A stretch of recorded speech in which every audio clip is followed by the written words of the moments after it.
فطرانہ کا بہترین مصرف کون لوگ ہیں؟ اپنے خاندان میں دیکھیں، سب سے پہلے اپنے خاندان میں دیکھنا چاہیے۔ حضور صلی اللہ علیہ وسلم نے اصول اور قاعدے کی بیان کیا کہ وَابْدَأْ بِمَنْ تَعُولُ، شروع وہاں سے کرو جن کی روزی تمہارے ذمے ہے۔ تو اپنا گھر چھوڑ کے باقی جو بھی قریب ترین اعزاء ہیں خاندان میں دیکھے جائیں اور ان کو زکوٰۃ، صدقات، فطرانہ دیا جائے، بغیر مینشن کیے، بغیر انہیں بتائے کہ یہ کون سا پیسہ زکوٰۃ کا پیسہ ہے۔ سال میں کسی بھی وقت ان کے لیے مدد کر لی، لکھ لیا بس۔ پتہ ہے سال میں 1,00,000 زکوٰۃ فرض ہوتی ہے، ہر مہینے 8,000 بھیج دی تو ایک طرح کا وظیفہ بن جاتا ہے۔ اور دولت کے بارے میں ظاہر ہے سب جانتے ہیں کہ وہ انتظام کے ساتھ ہو تو بڑے بڑے منصوبے اس سے نپٹ جاتے ہیں۔ تو دولت جو ہے مینیج کرنا، اسے صدقات ہیں، اسی طرح تو کئی ادارے چلتے ہیں۔ سب سے پہلے اپنے رشتہ داروں کو دیکھیں۔ نماز جمعہ کا بیان، خطبہ، لاؤڈ سپیکر استعمال کرنا، اس کی آواز دور دور تک پہنچے، کیا جائز ہے؟ یہ اب آپ پوچھ رہے ہیں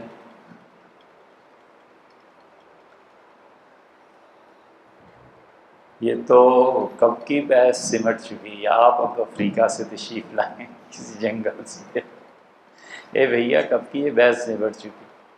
ایک آدمی کو طبعاً وحشت ہوتی ہے، وہ ایک الگ بات ہے، مجھے وحشت ہوتی ہے کہ یہ کیمرہ، یہ سپیکر کیا ہے یار، چھوڑو، آزادی سے جینے دو، ہر چیز ٹیپ کرو، ہر چیز کی گرفت ہو۔ طبعی طور پہ وحشت ہوتی ہے کہ کیا مصیبت میں جیسے آدمی پڑ جاتا ہے تو یہ ناگوار گزرے، شرعاً نہیں، طبعاً کسی آدمی کو بہت اچھا لگتا ہے، اس پہ مسلمانوں کی فلاح و بہبود کا، مسجد کے انتظامات کا، پیچھے تک آواز پہنچانے کا یہ جذبہ ہوتا ہے، بڑا اچھا، اللہ اس کو اجر دے گا، ثواب دے گا، بڑی اچھی بات۔ تو یہ چیزیں بہت سی شریعت اس پہ لوگوں کے ذوق کا، رعایت کا، ان چیزوں کا حکم دیتی۔ ایک مرتبہ وہاں پیچھے ظہر کے بعد ہم بیٹھے تھے تو کچھ لوگ داخل ہوئے مسجد میں، تو ایک کھڑا ہو کے، یہاں پنکھا چل رہا تھا، گرمی تھی، اس کے نیچے کھڑا ہو کے دیکھتا رہا مسجد، پھر کہتا ہے کہ مسجد ہے یا گرجا ہے؟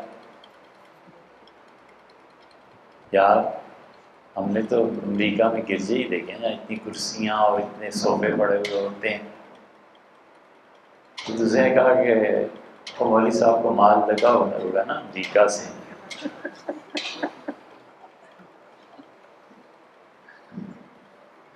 اس نے کہا میں تو نہیں نماز پڑھتا، پتہ نہیں یہ کیسی مسجد، چلا باقی نماز پڑھ کے گئے۔ تو اب اس کا کیا حال ہے کہ امریکہ کا مال لگا ہوگا مولوی صاحب۔ تو یہ چیزیں لوگوں کے ذوق پہ بھی حدیث میں دیکھیں آیا۔ حضرت ابوبکر رضی اللہ عنہ آہستہ پڑھ رہے تھے تلاوت، ذکر، تہجد کے وقت، حضرت عمر رضی اللہ عنہ اونچی آواز سے، تو حضور صلی اللہ علیہ وسلم نے فرمایا تم آہستہ آواز سے، کیونکہ اللہ کے رسول جسے سنانا ہے وہ سنتا ہے، وہ جانتا ہے۔ میں ٹھیک۔ حضرت عمر رضی اللہ عنہ تم اونچی آواز کہ اللہ کے رسول کوئی کافر منافق گزرتا ہو تو ذرا پتہ چلے کہ خدا کیا کہتا ہے۔ تم بھی ٹھیک، یہ بھی ٹھیک ہوگی۔ یہ جو ایک غلط فہمی ہے نا، جس کا رونا اب تک روتے ہیں، پیٹتے ہیں، یہ ابھی یہ جو ہے وزیر سائنس صاحب کا ہے، فواد چودھری، بولنے تک کی تمیز نہیں ہے، یہ بھی اس دن کہہ رہا تھا کہ مولویوں نے تو لاؤڈ سپیکر کی مخالفت کی۔ قضیہ صرف اتنا سا ہے کہ دو باتیں تھیں۔ علماء نے کہا کہ یہ جو سپیکر سے آواز آتی ہے یہ اس مولوی صاحب کی اپنی آواز ہے یا آواز تبدیل ہو جاتی ہے؟ یہ ایک شرعی مسئلہ انہوں نے اٹھایا۔ فقہا نے لکھا ہے کہ ایک آدمی نے سجدے کی آیت پڑھی، دوسرے نے سنی، سجدہ واجب ہو گیا۔ اور اگر اس نے آیت اس طرح سے پڑھی کہ اصل آواز کی بجائے گونج پیدا ہوئی، کنویں میں پڑھی، پہاڑ کی چوٹی پہ پڑھی، گونج پیدا ہوئی، یہ گونج جس نے سنی ہے نا، اس پہ سجدہ واجب نہیں ہوتا۔ اسپیکر جب نیا نیا آیا تو علماء نے کہا اس مسئلے پہ غور کرو کہ گونج ہے یہ اس آواز کی یا اصل آواز۔ جو ہمارے حضرات تھے ان کا یہ ریکارڈر جو ہے یہ گونج ہے، اس لیے ریکارڈنگ سے کوئی بھی قرآن سن لے سجدے کی آیت پہ سجدہ واجب نہیں ہوتا۔ لاؤڈ سپیکر پہ مولوی صاحب جمعے میں کبھی بھی آیت سجدہ پڑھ رہے ہیں، باہر جانے والا سن رہا ہے، کوئی واجب نہیں ہوتا۔ بریلوی حضرات نے فرمایا کہ نہیں، یہ اصل آواز گونج نہیں ہے، ان کے نزدیک سجدہ واجب ہو گیا۔ یہ انہوں نے تحقیق کر کے حکم لگایا، بجائے اس کے کہ انہیں اپریشیٹ کریں کہ کتنی باریکی سے سوچتے تھے، اور جی اسپیکر منع کر دیا، اسپیکر نہیں منع کیا، ان کے اس کا فیصلہ ہو جائے گا۔ اور دوسری چیز حضرت تھانوی رحمۃ اللہ علیہ نے اسپیکر پہ تلاوت اور ان چیزوں پہ مستقل ایک رسالہ لکھا، اور وہ لکھا انہوں نے جو کچھ اب پیش آ رہا ہے، انہوں نے فرمایا یہ اسپیکر دن رات کھلتے رہیں گے، لوگوں کی نیندیں خراب ہوں گی، کیوں لوگوں کو تنگ کرتے؟ انہوں نے کہا اس اسپیکر کا غلط استعمال ہوگا، لوگ پڑھے لکھے ہیں نہیں، مسجدوں میں پھر اس پہ اعلان کیے جائیں گے، یہ چیزیں ہوں گی، کیوں لوگوں کا حق ضائع کرتے؟ اس وجہ سے منع کیا۔ یہ تھی بات۔ اس کا تیسرا اینگل یہ تھا کہ مولوی اسپیکر ہر جدید چیز کے مخالف ہے، مخالف نہیں ہیں، انہوں نے اس کے مفاسد، اس کی برائیاں اور اچھائیاں غور کر کے کہا کہ اس کی برائی زیادہ ہے، مت کرو، یہ چیز تھی۔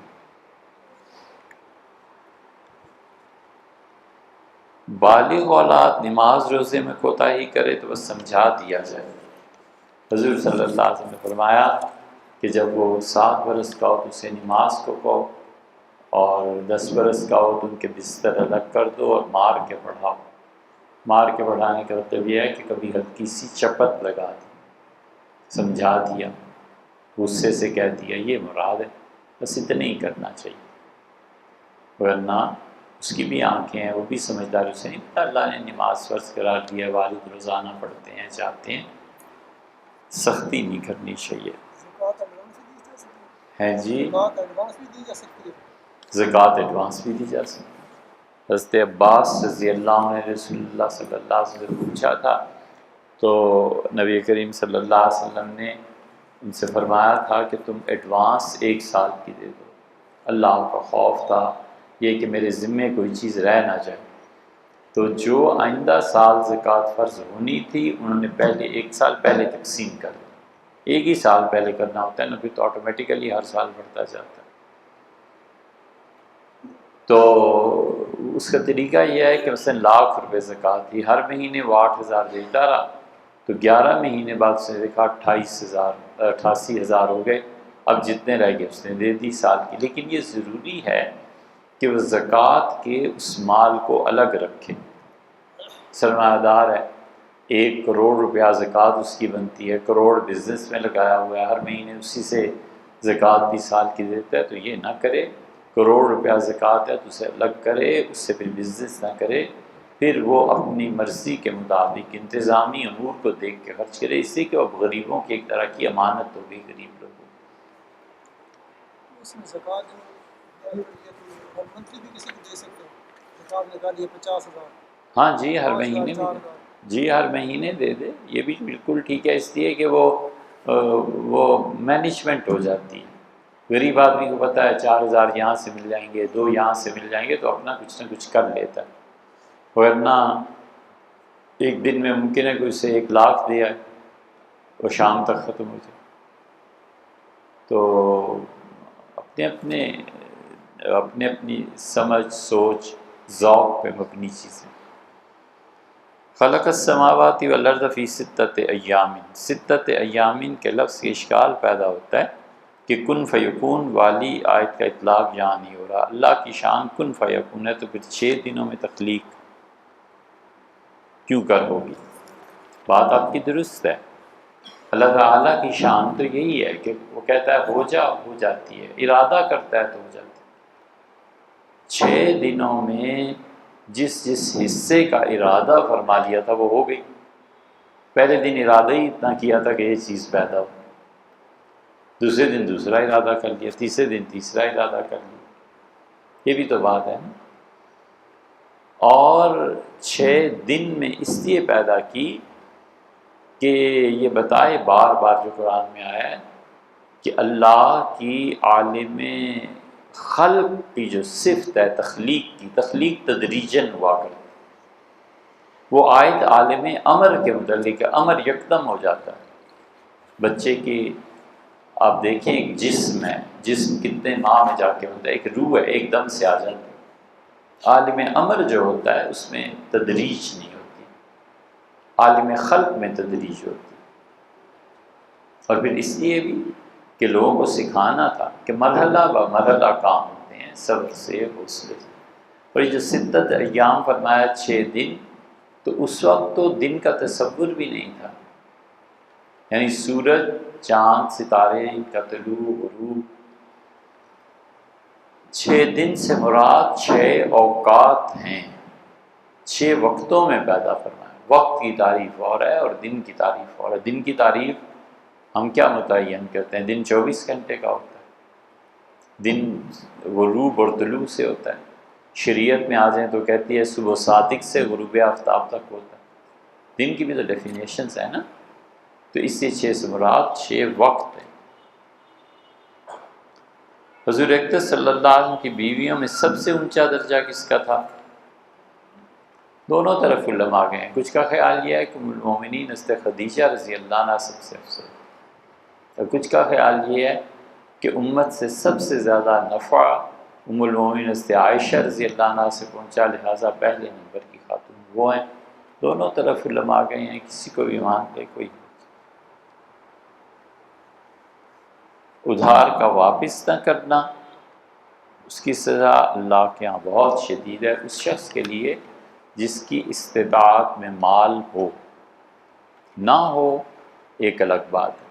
حضور صلی اللہ علیہ وسلم نے فرمایا قیامت میں اللہ اس کی تلافی کو پورا کر دے گا کہ اس کے پاس مال نہیں تھا، نیت اس کی صاف تھی، مال نہیں تھا تو کیا کیا جا سکتا. لیکن اگر نیت ہی یہ ہو کہ کسی کا مال یہ غصب کرنا ہے والعیاذ باللہ، اس کی سزا بہت سخت. قصر نماز میں حنفی، شافعی، قصر نماز کا فرق. ہم قصر کو ضروری قرار دیتے ہیں، واجب قرار دیتے ہیں. مسافر اگر پوری نماز پڑھے تو اس کی نماز ہی نہیں ہوتی. باقی امام شافعی وغیرہ رحمہ اللہ یہ حضرات کہتے ہیں اس کی مرضی پہ، پوری پڑھے آدھی پڑھے اس کی مرضی. لیکن ہم اس حدیث پہ عمل کرتے ہیں جس پہ رسول اللہ صلی اللہ علیہ وسلم آیا یہ قصر نماز اللہ کی طرف سے تمہارے لیے تحفہ ہے، اس تحفے کو قبول کرو. تو حکم آ گیا، اس سے ہم کہتے ہیں کہ ضرور قصر ہونی چاہیے.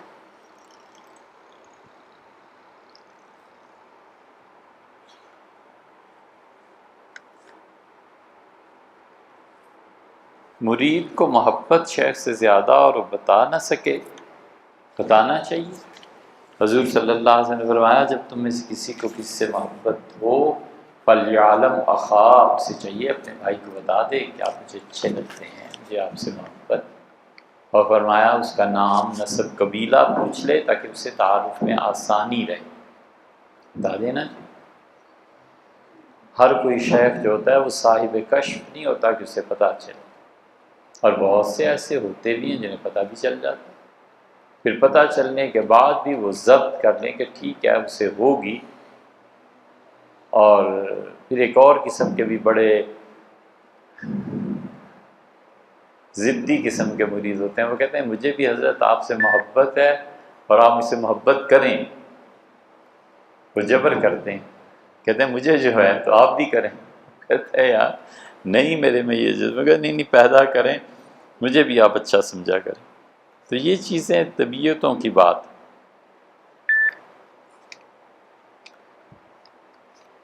رہ گئی ہاں، حضرت تھانوی نور اللہ مرکزہ کو مولانا یحییٰ صاحب بہت خط لکھتے تھے. مولانا یحییٰ حضرت شیخ مولانا زکریا صاحب رحمۃ اللہ علیہ کے بیٹے تھے، بہت خط لکھتے، والد شیخ بیٹے تھے. مولانا یحییٰ صاحب بار بار خط لکھتے تھے. حضرت تھانوی رحمۃ اللہ علیہ کے مزاج میں بہت نزاکت، انتظامات. کوئی اور ہوتا تو پھر دیکھتا، تو ان کے جب خطوط بہت آتے تو حضرت نے ایک دن فرمایا، حضور صلی اللہ علیہ وسلم نے بتایا نا کہ اپنے بھائی کو بتا دے جب اس سے محبت ہو، یہ اس محبت کا اثر ہے کہ مجھے بار بار خط لکھنا. تکرار ہوتی ہے نا محبت میں، تکرار آ جاتی ہے. ماں بار بار کہتی ہے اور کھاؤ، اور لے لو، یہ کھاؤ، یہ کھاؤ. بچے چڑ جاتے ہیں. بچہ اس لیے چڑھتا ہے کہ اسے محبت کی اس حقیقت کی خبر نہیں ہوتی کہ محبت تکرار کا تقاضا کرتا ہے، حسن تکرار کا تقاضا کرتا ہے.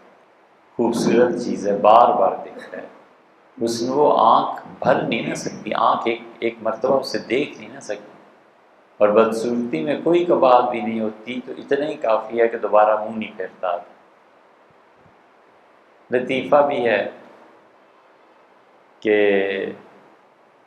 افریقی تھا، جنگلی، شکل صورت اس کی ایسے ہی تھی. جنگل میں جا رہا تھا تو آئینہ اس نے دیکھا پڑا ہوا ہے زمین پہ. اس کا اتنی اچھی چیز ہے، اسے یہاں کون چھوڑ گیا؟ بڑی دیر سوچتا رہا. اس نے کہا میں دیکھوں تو صحیح. فریم دیکھ کے بڑا خوش تھا. اس کا یہ ہے کیا چیز؟ فریم دیکھا تو آئینے میں اپنی شکل نظر آئی، زور سے زمین پہ دے مارا. کہنے لگا اتنی خراب شکل، اسی لیے تو لوگ پھینک گئے.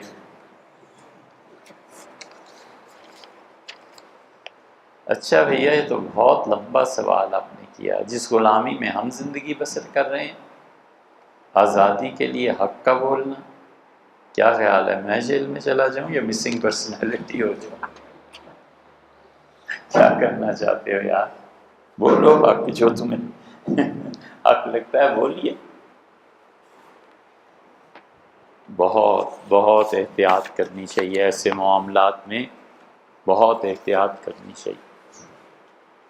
جو بولتے رہے انہوں نے کیا پا لیا؟ یہ اچھی بات ہے، ریت قائم رہی، حق کی، سچائی کی. بڑے لوگ تھے، عظیم لوگ تھے جنہوں نے قربانیاں دیں. مگر ہر ایک کا حال یہ نہیں ہوتا، ہر ایک کا حال یہ نہیں ہوتا. فقہا نے لکھا ہے کہ کافر، صاحب فتح القدیر نے لکھا ہے کہ جم غفیر کافروں کا حال ہے. اکیلا ان سے لڑنا چاہے تو یہ لڑائی ناجائز، یہ جہاد ہی نہیں ہو سکتی. کہتے ہیں یقینی طور پہ موت ہے نا. یہ حالات کا اندازہ کیے بغیر وہ کود پڑا. بالکل اسی طرح جہاں جبر کا نظام ہو، جہاں بول نہ سکتے ہوں، فتنے سے ٹکرانے کے لیے یا تو قوت چاہیے یا صبر چاہیے. دونوں میں سے ایک چیز کا چوائس. یہ نہیں ہے کہ فتنے کو چھیڑتے رہو اور جب فتنہ اٹھے تو پھر چپ ہو جاؤ. یہ نہیں ہوتا. اس لیے آدمی اتنی بات کہے اور کرے جتنے کا مقابلہ کر سکے. اسٹیبلشڈ گورنمنٹس جو ہوتی ہیں نا، ان سے ٹکر لینا کوئی آسان نہیں ہوتا.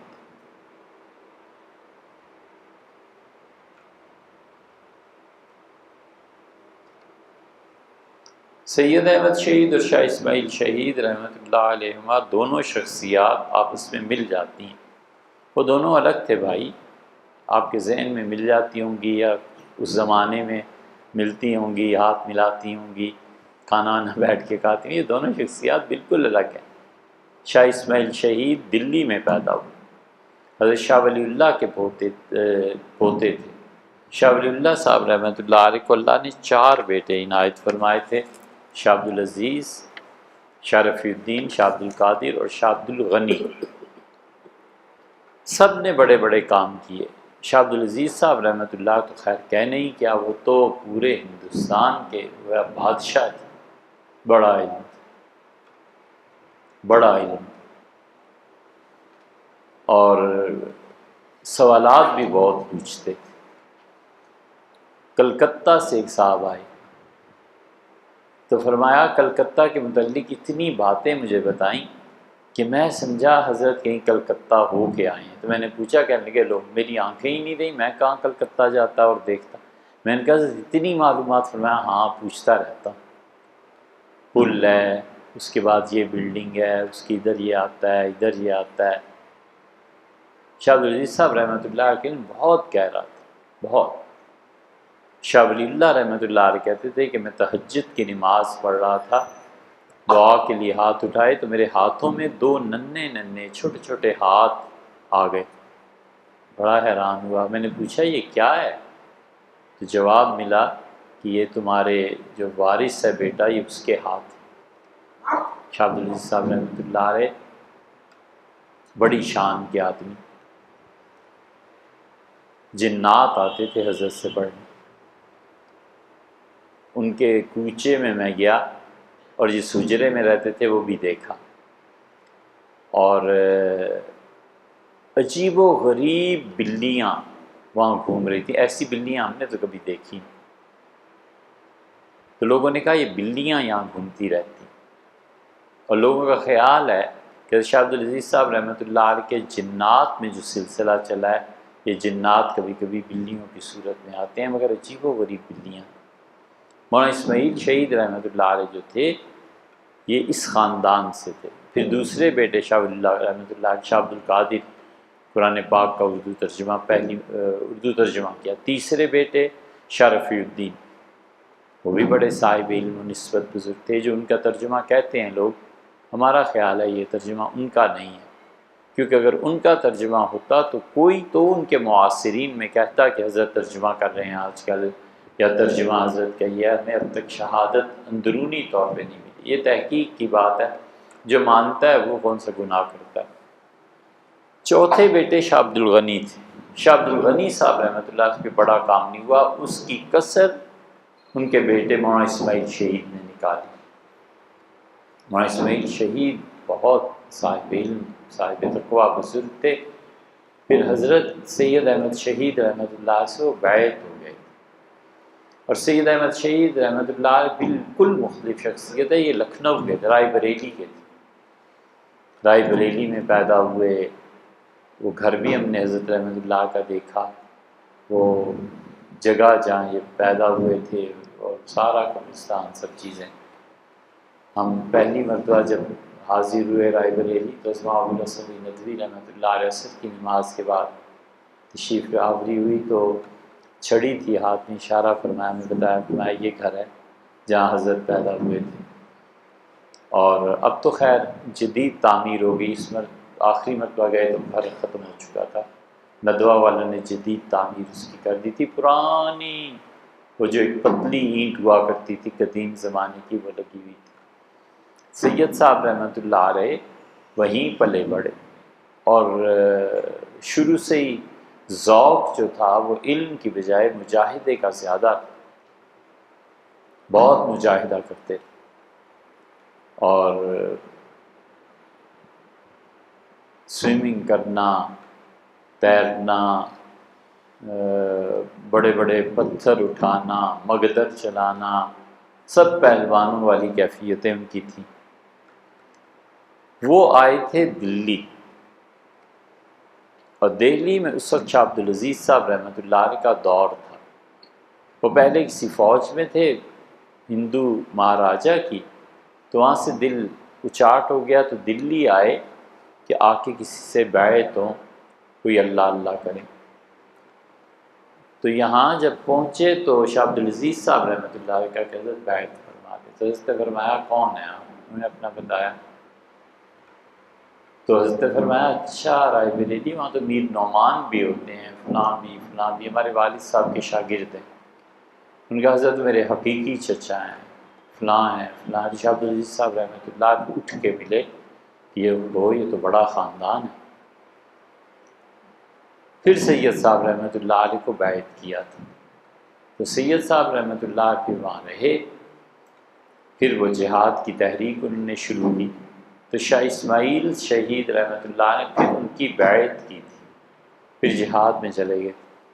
کسی نے ایک دن شاہ اسماعیل شہید رحمۃ اللہ سے پوچھا کہ آپ کتنی عمر ہو گئی؟ تو اس وقت وہ بہت عمر کے تھے، کہنے لگے 7 سال۔ وہ ہنسا، اس سے کہا حضرت 7 سال؟ کہا اس نے کہا 7 سال کیسے؟ فرمایا جب سے سید صاحب سے ملا اور بیعت ہوا تب سے انسان بناؤں، پہلے تو جانور ہی تھے، ڈنگر تھے ہم لوگ، وہ کیا زندگی تھی۔ بہت احترام کرتے تھے اپنے پیر و مرشد کا۔ تو بالا کوٹ کی یہاں کے مارکے میں وہ شہید ہوئے، تو بالکل الگ الگ شخصیات۔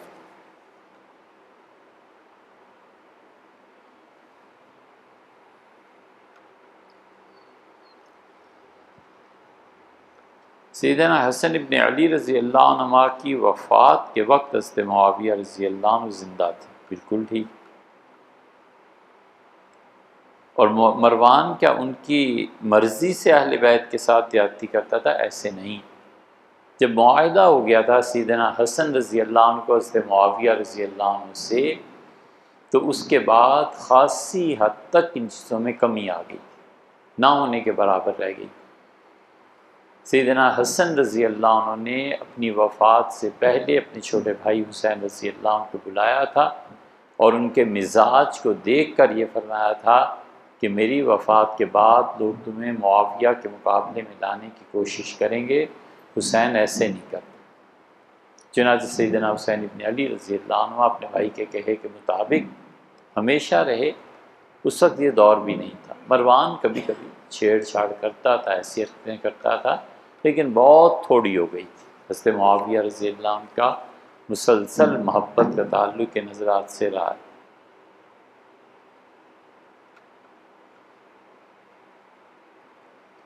حضرت ابراہیم علیہ السلام کی دعا والدین کی مغفرت کے لیے قبول کیوں نہیں ہوئی؟ یہ دعا قرآن کا حصہ ہے، یہ دعا مانگنی چاہیے نماز میں یا نہیں؟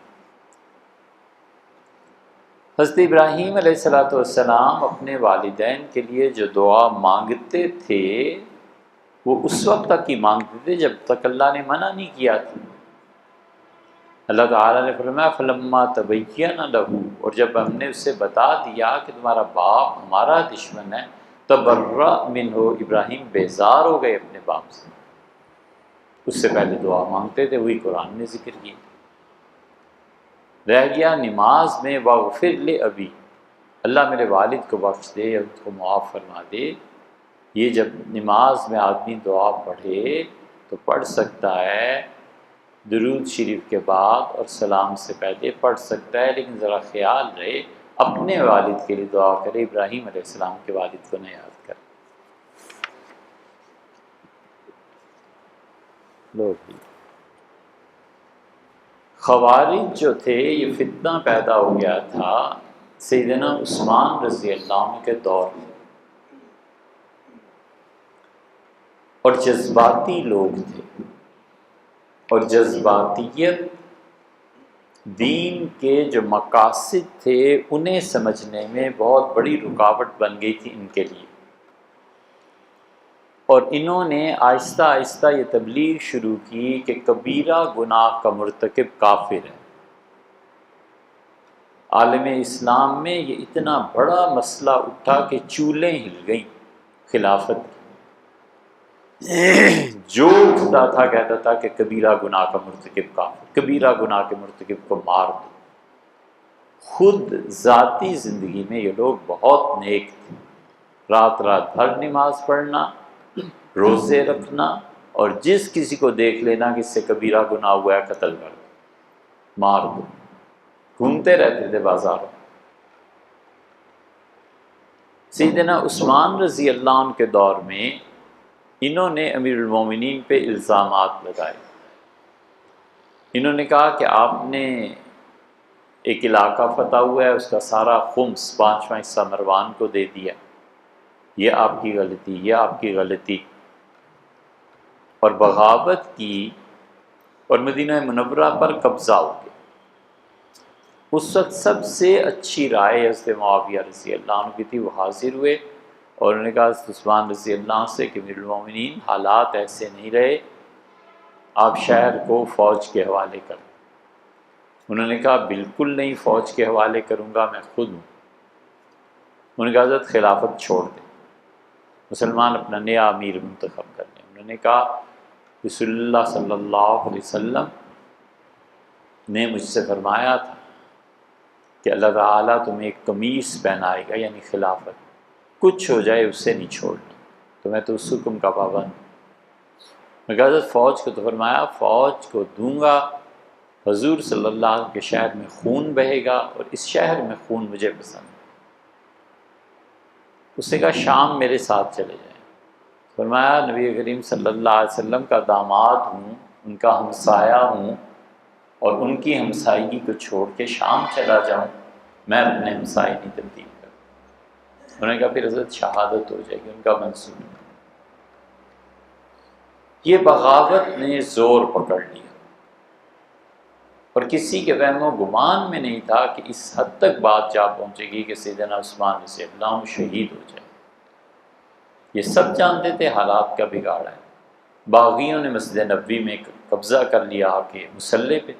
سیدنا عثمان رضی اللہ عنہ آتے تھے، ان کے پیچھے نماز پڑھتے تھے اور گھر تشریف لے جاتے تھے۔ تو کسی نے کہا حضرت آپ کا مصلی بھی چھن گیا۔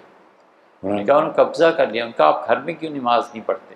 فرمایا حی علی الصلاۃ اور حی علی الفلاح کی آواز آئے اور میں گھر میں نماز پڑھوں، اس جگہ نہ جاؤں جہاں اللہ کہتا ہے آنے۔ پوچھا گیا فوج نے کہ ان سے نبٹ لیں، فرمایا کچھ نہیں، میری خاطر کوئی خون کا قطرہ نہیں بہے گا۔ اور ایک دن اچانک باغی پچھلے دروازوں سے کہیں پہنچ گئے، حضرت عثمان رضی اللہ عنہ کو شہید کر دیا۔ یہ جو بغاوت ہوئی ہے اور یہ جو شہادت ہوئی ہے، یہ اتنی بڑی چیز تھی کہ حضرت عثمان رضی اللہ عنہ نے شہادت سے پہلے انہیں سمجھایا، کہنے لگے میں وہ آدمی، اور پھر اپنی تعریف میں انہوں نے جملے فرمائے، اور بالکل 100% انہوں نے کہا 3 مرتبہ میں نے جنت خریدی ہے۔ حضور صلی اللہ علیہ وسلم نے فرمایا تھا تبوک آج کوئی مدد کرے میں ضمانت دیتا ہوں جنت کی۔ اس دن تم جانتے ہو میں نے 700 اونٹ اور گھوڑے دیے تھے، میں ساز و سامان رسلے کے۔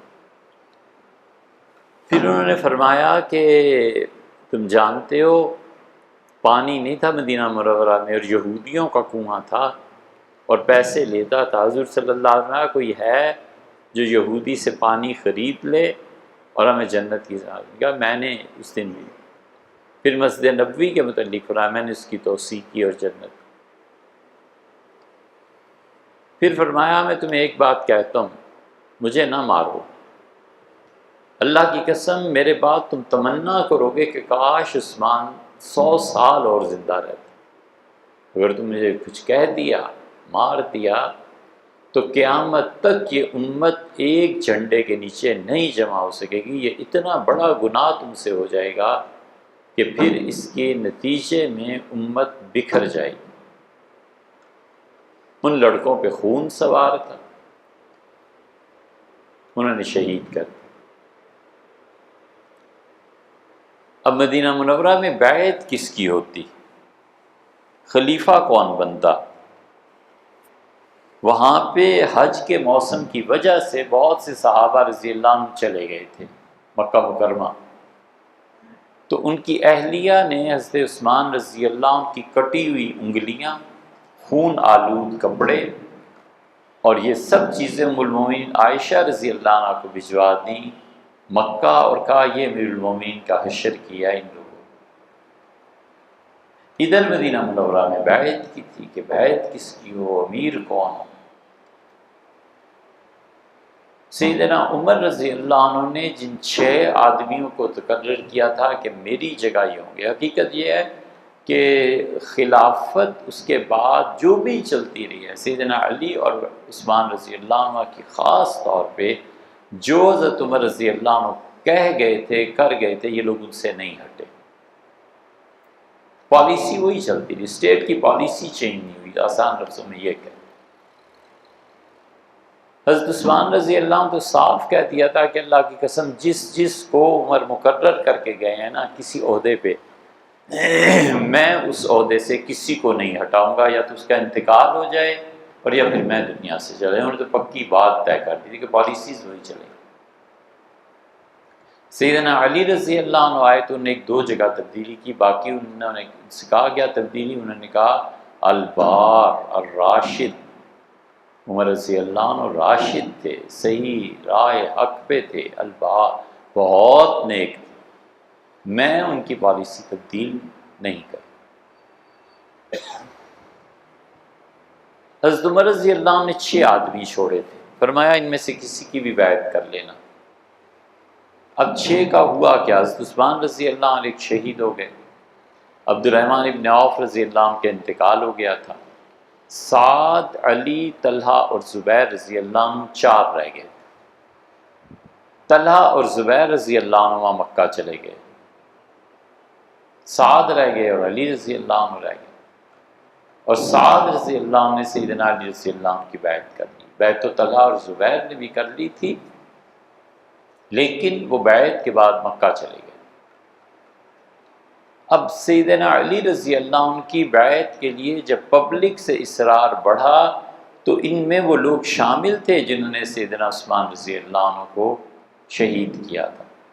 کتنے لوگ تھے، شہادت کیا تھی، گواہیاں کیا تھیں.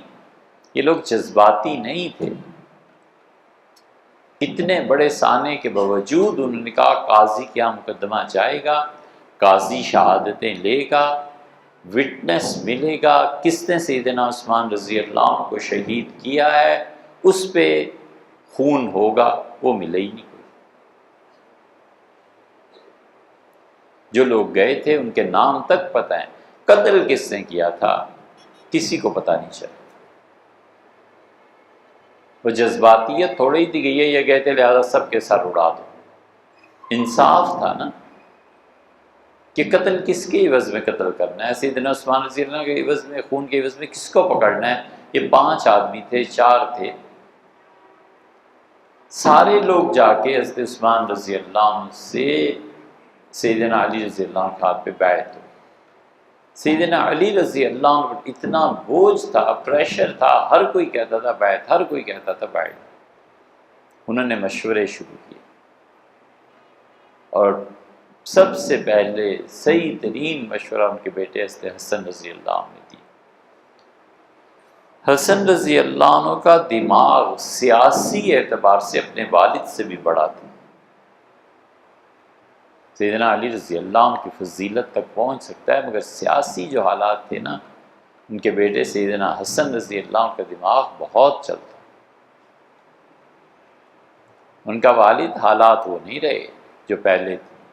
آپ قطعاً خلافت کی بیعت نہ لیں، آپ یہیں رہیں اور خط لکھیں، جتنے گورنر مقرر کیے ہوئے ہیں اور زندہ ہیں سب کو بلائیں مدینہ منورہ اور انہیں کہیں کہ آپ کے ہاتھ پر بیعت کریں. جب وہ کریں گے تو انہیں کہیں میری طرف سے بیعت لینا اپنے اپنے صوبوں، آپ ڈائریکٹ بیعت کریں ہی نہ. علی رضی اللہ عنہ نے کہا اگر میں بیعت نہیں کروں گا تو یہ اتنے جو کچھ آ رہے ہیں ان کا بنے گا کیا؟ انہوں نے کہا امیر المومنین عثمان رضی اللہ عنہ کا 40 دن محاصرہ رہا ہے، کوئی جانا مشکل ہو گئی تو حکومت چلتی رہی ہے یا نہیں چلتی رہی؟ ایسے ہی چلتے رہیں گے، آپ صرف یہ کر لیں. سیدنا علی رضی اللہ عنہ نہیں مانے اور بیعت ہو گئی سیدنا علی رضی اللہ عنہ. تو ایسے ہوئی سیدنا علی رضی اللہ عنہ کی بیعت. حضرت طلحہ رضی اللہ عنہ نے بیعت کی، سعد رضی اللہ عنہ نے کی، زبیر نے کی. یہ سب وہ بڑے بڑے لوگ تھے جن پر پورے عالم اسلام کی نظریں تھیں. اور پھر یہ مکہ مکرمہ چلے گئے اور سیدنا علی رضی اللہ عنہ کی بیعت ہزاروں کے حساب سے لوگوں نے کی. شام میں حضرت معاویہ رضی اللہ عنہ تھے، ادھر مدینہ منورہ اور حرمین شریفین میں سیدنا علی رضی اللہ عنہ کی خلافت قائم ہوئی. باقی عالم اسلام میں تو حضرت عائشہ رضی اللہ عنہ تک جب حضرت عثمان رضی اللہ عنہ کی چیزیں پہنچی ہیں تو لوگوں کا جمع غفیر ام المومنین رضی اللہ عنہ کے ساتھ جمع ہو گیا. پھر طلحہ اور زبیر رضی اللہ عنہ مل گئے تو بہت بڑی قوت وہاں بن گئی، اور وہ لوگ مدینہ منورہ کی بجائے بصرہ کی طرف چلے گئے، کیونکہ بصرہ بنیادی طور پہ حضرت طلحہ رضی اللہ عنہ کا مرکز تھا اور بصرہ والے انہیں بہت چاہتے تھے. سیدنا علی رضی اللہ عنہ سمجھ گئے کہ معاملہ بہت بھڑک بھی سکتا ہے. سے عائشہ رضی اللہ عنہ نے کہا کہ ہم اس وقت مانیں گے جب عثمان کے قاتلوں کو سزا دیں. وہ جہاں جاتی تھی حضرت عثمان رضی اللہ عنہ کے لباس اور کرتا اور یہ چیزیں لوگ مشتعل ہوتے تھے، بڑی فوج بڑے لوگ ساتھ چل پڑے.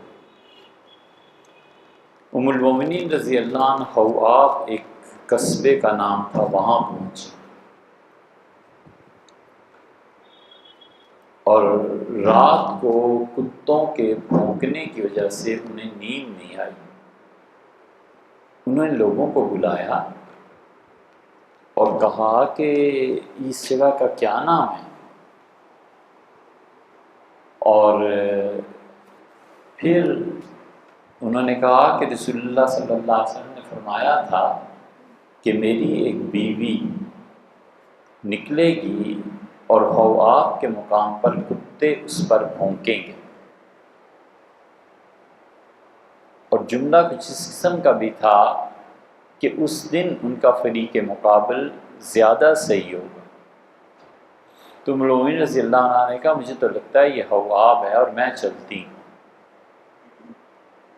اسی کے متعلق مجھ سے فرمایا تھا کہ کتے بھونکیں گے اس رات کو بہت، تو اتنے بھونکے میں تو رات بھر سو نہیں پائی. جو فتنہ پرداز لوگ تھے ان میں سے کئی ایک نے آ کے قسمیں کھائیں کہ ام المومنین یہ وہ گاؤں نہیں ہے. چپ ہو گئی، علاقے سے واقفیت تھی نہیں. آزادانہ گھومنا ام المومنین رضی اللہ عنہ کے لیے تو نہیں ہو سکتا تھا. پوچھا، لوگوں نے قسمیں کھائیں. پھر حضرت عائشہ رضی اللہ عنہ آگے تشریف لگیں بصرہ. ادھر سے سیدنا علی رضی اللہ عنہ ان حالات کو کنٹرول کرنے کے لیے پہنچے. گفتگو شروع ہوئی. انہوں نے کہا ہمارا ایک ہی مطالبہ ہے کہ عثمان کے جو قاتلین ہیں ان سے آپ ہمیں بدلہ دلائیں، انہیں آپ قتل کریں. سیدنا علی رضی اللہ عنہ نے کہا میں بالکل اس بات پہ ایگری کرتا ہوں، آپ کے ساتھ ہوں. مجھے بتائیں تو صحیح نا کہ عثمان کو کس نے شہید کیا تاکہ میں اسے پکڑوں. فرد متعین کریں، انصاف کرنا تھا نا. یہ تھوڑا ہی تھا کہ 10 آدمی گئے تو 10 کو ہی قتل کر دو. انہوں نے کہا آپ مجھے بتائیں، گواہی پڑھے، جو شرعی تقاضے ہیں وہ پورے ہوں اور آپ اس کو پورا کریں.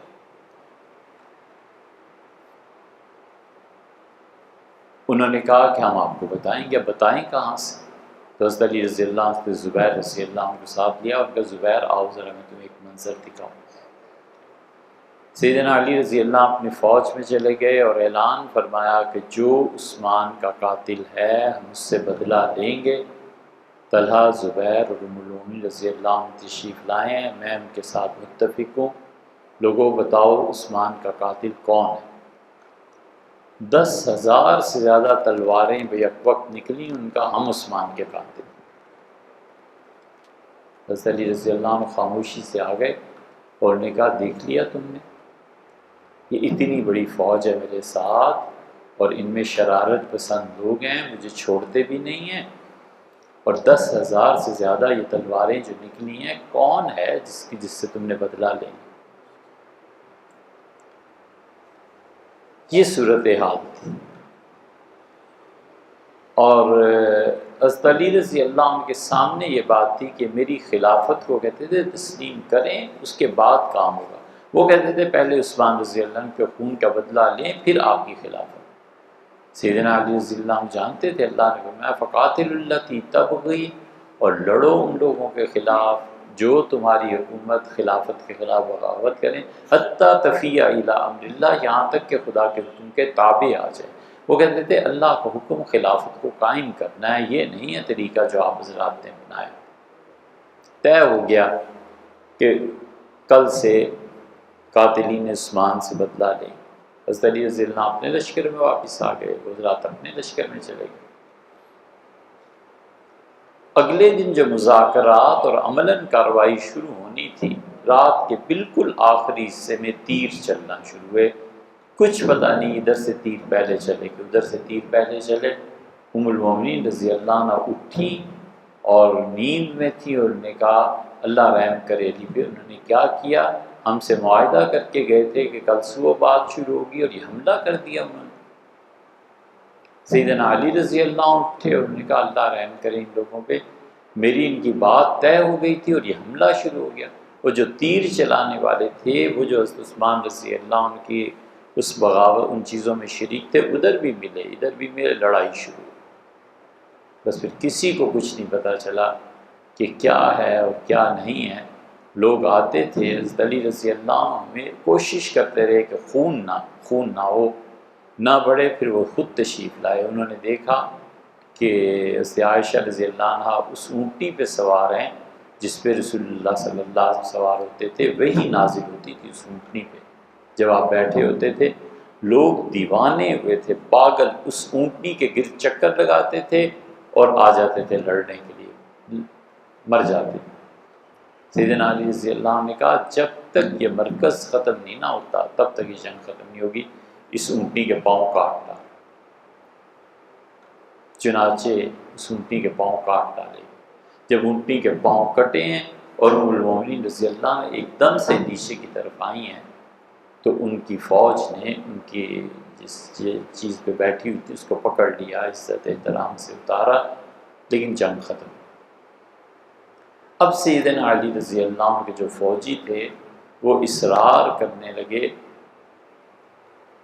کہ ان کے متعلق فتویٰ دیں۔ سیدنا علی رضی اللہ عنہ نے کہا کہ یہ میرے بھائی ہیں، ہم ان کا جنازہ پڑھیں گے، ان کو عزت احترام سے گھر بھیجیں گے، اور میرے خلاف ایک چیز تھی بس ختم۔ فوج کا اصرار یہ تھا کہ ان کو غلام بنائیں اور ان کے مال کو تقسیم کریں۔ سیدنا علی رضی اللہ عنہ نے بڑے تحمل کا مظاہرہ کیا، فرمایا صرف ان کا جنازہ پڑھوں گا، اس سے زیادہ کچھ نہیں ہوگا۔ جب زیادہ چیز شروع ہو گئی اور قریب تھا کہ پھر تلواریں نکلتی، سیدنا علی رضی اللہ عنہ نے کہا مجھے ایک بات بتا، اس کا جواب دو پھر جو کہو۔ کہ کیا؟ انہوں نے کہا ام المومنین عائشہ رضی اللہ عنہ کو کوئی باندھی بنائے۔ اس پہ وہ جو جذباتی لوگ ہوتے ہیں نا، سوچتے نہیں ہیں کہ جو کام ہم کرنے لگے ہیں اس کا اثر کہاں جا کر پڑے گا، چپ ہو گئے۔ سیدنا علی رضی اللہ عنہ گئے، حسن رضی اللہ عنہ کو بھیجا، ام المومنین رضی اللہ عنہ کو بڑی عزت احترام کے ساتھ مدینہ طیبہ روانہ کیا۔ حضرت عائشہ رضی اللہ عنہ پھر عمر بھر جب سورہ احزاب کی اس آیت پہ پہنچتی تھی نا، وَقَرْنَ فِي بُيُوتِكُنَّ، اور اپنی گھروں میں بیٹھی رہو، تو اتنا روتی تھی کہ آنچل بھیگ جاتا تھا۔ کبھی کبھی فرماتی تھی کاش میں جنم ہی نہ لی ہوتی، یہ کتنا بڑا سانحہ ہوتا۔ دو باتیں اور پیش آئیں۔ ایک تو ام المومنین ام سلمہ رضی اللہ عنہ زندہ تھی، انہوں نے سے عائشہ رضی اللہ عنہ کو خط لکھا، ان کا ام المومنین کدھر چل پڑی ہیں آپ؟ حضور صلی اللہ علیہ وسلم نے فرمایا تھا گھروں میں بیٹھی رہنا، آپ فوج کی قیادت کے لیے چل پڑی، یہ کیا کر رہی ہیں؟ اب آئیے مدینہ منورہ واپس۔ سے عائشہ رضی اللہ عنہ نے جواب نے کہا میں کوئی فوج کی قیادت لڑائی اس کے لیے نہیں، میں تو کہتی ہوں کہ عثمان اتنی عظیم ہستی، اس کی شہادت خلیفۃ المسلمین کی، خون کا بدلہ چاہیے۔ یہ ایک جذبہ تھا، عدل اور انصاف معاشرے میں قائم ہونا چاہیے، قانون کی بالادستی ہونی چاہیے، یہ لوگوں کا مزاج تھا۔ حضرت حسن رضی اللہ عنہ آئے، جب یہ کچھ بھی نہیں ہوا تھا، حضرت علی رضی اللہ عنہ کی بیعت کے فوراً بعد اور حضرت علی رضی اللہ عنہ کے دوست بیٹھے تھے، انہوں نے کہا والد خواب دیکھا ہے، آپ تعبیر دیں۔ کہا کیا دیکھا؟ انہوں نے کہا عجیب بات ہے، میں رات سویا تو میں نے دیکھا امیر المومنین عثمان رضی اللہ عنہ اپنا سر اپنی ہتھیلی پر لے کر اللہ کے عرش کے سامنے کھڑے ہیں اور بار بار کہتے ہیں کہ اللہ میرے خون کا بدلہ دے، میں نے کیا قصور کیا، میرا کیا جرم؟ اور پھر والد میں نے دیکھا 2 خون کی ندیاں آسمان سے زمین کی طرف آئیں، خون ہی خون تھا آسمان سے پر نالوں کی صورت میں زمین پہ بہ رہا تھا۔ جو سمجھ گئے انہوں نے کہا علی کیا جو کہہ رہا ہے تم بھی سنو، جو اس نے دیکھا۔ حضرت علی رضی اللہ عنہ سمجھ گئے تھے کہ جنگیں ہوں گی، اور انہیں رسول اللہ صلی اللہ علیہ وسلم نے پہلے بھی بتا دیا تھا کہ یہ اس طرح کی چیزیں پیش آئیں۔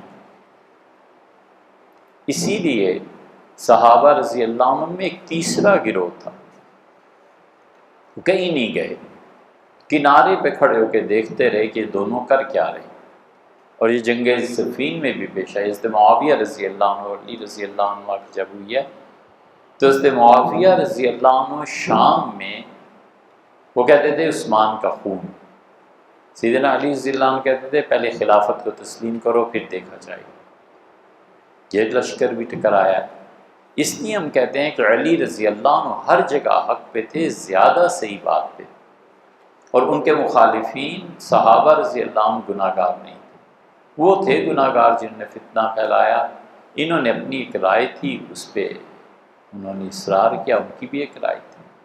سے معاویہ رضی اللہ عنہ کے ساتھ جب لڑائی ہوئی ہے تو صحابہ رضی اللہ عنہ کا ایک گروہ کنارے پر کھڑا تھا اور ان سب نے کہا کہ ہم کسی کا ساتھ نہیں دیں گے۔ کچھ تو مدینہ منورہ چلے گئے، انہوں نے کہا بالکل کسی، حضرت ابو ہریرہ رضی اللہ عنہ وغیرہ وہ آئی، سعد رضی اللہ عنہ وغیرہ سب یہیں تھے میدان جنگ میں۔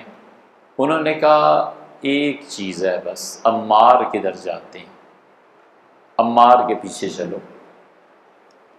وجہ اس کی یہ ہو گئی تھی کہ رسول اللہ صلی اللہ علیہ وسلم جب مدینہ منورہ ہجرت کے وقت آئے ہیں، ہجرت کے فوراً بعد جب مسجد نبوی کی تعمیر ہو رہی تھی تو ہر شخص ایک پتھر اٹھا کر لا رہا تھا، خود حضرت رسالت پناہ صلی اللہ علیہ وسلم ایک پتھر اٹھا کر لا رہے تھے، ایک رکھتے تھے، لوگوں نے اصرار کیا کہ میں فرمایا اور بڑے پتھر ہیں تم لے آؤ۔ عمار 2 اینٹیں اور پتھر اٹھا رہے تھے کندھے میں، تو عمار پاس سے گزرے تو رسول اللہ صلی اللہ علیہ وسلم عمار میں تمہیں ایک بات بتاؤں؟ میں نے کہا جی۔ فرمایا تمہیں وہ لوگ شہید کریں گے جو زیادہ حق پہ نہیں ہوں۔ کہاں یہ واقعہ 1 ہجری، کہاں 40 ہجری، 38-39 سال کے بعد یہ بات۔ صحابہ رضی اللہ عنہ تو حضور صلی اللہ علیہ وسلم کی ایک بات کو سنتے اور دیکھتے تھے، اسی دن سب میں یہ بات پھیل گئی کہ عمار شہید ہوگا، شہید جو کریں گے وہ زیادہ حق پہ نہیں ہوں گے، مخالفین فریق ثانی وہ زیادہ حق پہ ہو۔ اور پھر رسول اللہ صلی اللہ علیہ وسلم کی محبت اور جوش میں آئے، اور عمار تمہیں بتاؤں آخری چیز جو تم پیو گے دودھ ہوگا۔ حضرت عمار رضی اللہ عنہ سیدنا علی رضی اللہ عنہ کے ساتھ تھے اس لڑائی، حضرت سعد، بہت سے لوگ رضی اللہ عنہ، وہ جہاں عمار جاتے تھے پیچھے، جہاں عمار جاتے تھے پیچھے، وہ کہتے عمار آج کے دن حق اور باطل تم فیصلہ۔ حضرت عمار رضی اللہ عنہ جب گھر سے نکلے تو 80 برس کے قریب تھے۔ ان کے نوکر نے کہا حضرت آپ دیر سے آئیں گے لڑائی کے بعد، یہ دودھ ہے پی لیجیے۔ میں نے دودھ پیا اور بڑے خوش ہوئے۔ ان کا اس کا مطلب ہے آج آخری دن ہے، مجھ سے فرمایا تھا کہ آخری چیز جو تم پیو گے وہ دودھ ہے۔ اسے پانی ملایا، دودھ پلایا۔ عمار رضی اللہ عنہ جو ہی شہید ہوئے ہیں، جنگ کا ایک طرح سے بانسا پلٹ گیا، جتنے صحابہ رضی اللہ عنہ کھڑے تھے کود پڑے۔ انہوں نے کہا مولا آپ حق پہ ہیں، جی رضی اللہ عنہ کا کہا آپ حق پہ ہیں عمار۔ یہ ایسی شہادت تھی جس نے حضرت معاویہ رضی اللہ عنہ کے بڑے بڑے لوگوں کو اکھیڑ دیا تھا، عمر بن العاص رضی اللہ عنہ جو کمانڈر تھے، جب ان تک اطلاع ملی کہ عمار کو ہم لوگوں نے شہید کر دیا ہے، وہ اٹھ کھڑے ہوئے، انہوں نے کہا عمار کی شہادت؟ حضور صلی اللہ علیہ وسلم نے فرمایا تھا کہ عمار کو وہ لوگ شہید کریں گے جو زیادہ حق پہ نہیں ہوں گے، تو اس کا مطلب ہے ہم حق پہ نہیں ہیں۔ چیخے بھاگے۔ معاویہ رضی اللہ عنہ نے کہا یہ ہے سیاست۔ انہوں نے کہا عمار کو ہم نے تھوڑا ہی شہید کیا، جو گھر سے لے کے آئے تھے وہ شہادت کے ذمہ دار۔ سیدنا علی رضی اللہ عنہ کو کسی نے یہ بات رکھ گئی، انہوں نے کہا اس کا مطلب ہوا کہ حمزہ کے قاتل رسول اللہ صلی اللہ علیہ وسلم خود تھے۔ سیدنا علی رضی اللہ عنہ کو کون سکھاتا؟ خود فرماتے تھے اپنے بیٹے حسن رضی اللہ عنہ کے متعلق، کوئی فیصلہ حسن رضی اللہ عنہ کیا تھا تو فرمایا بیٹا کس کا ہے؟ اونٹ کا بچہ اتنے سال اونٹنی کے ساتھ رہے تو اسے بھی چکی چلانا آئی جاتی۔ علی رضی اللہ عنہ بہت ذہین، بہت قانونی دماغ، اس لیے ہمارا اہل السنہ کا یہ عقیدہ ہے، عقیدے کے طور پر یہ بات طے شدہ ہے کہ ان کے مقابلے میں جو بھی آئے، علی رضی اللہ عنہ کے مقابلے میں طلحہ، زبیر، عائشہ، معاویہ رضی اللہ عنہ، جو بھی آیا ہے سیدنا علی رضی اللہ عنہ اس کے مقابلے میں حق پہ۔ ہم دونوں کو گناہ گار نہیں کہہ سکتے، ہم یہ نہیں کہتے کہ وہ ظلم تھا، زیادتی تھی، ان کا اجتہاد تھا کہ پہلے خون کا فیصلہ پھر خلافت۔ حضرت علی رضی اللہ عنہ کا اجتہاد تھا پہلے خلافت پھر خون کی بات۔ یہ ہے وہ عقیدہ جو ہمیشہ اہل السنہ لکھتے رہے کہ ہمارے نزدیک سیدنا علی رضی اللہ عنہ ہر جگہ جو ان کے ساتھ لڑائی ہوئی ہے وہ حق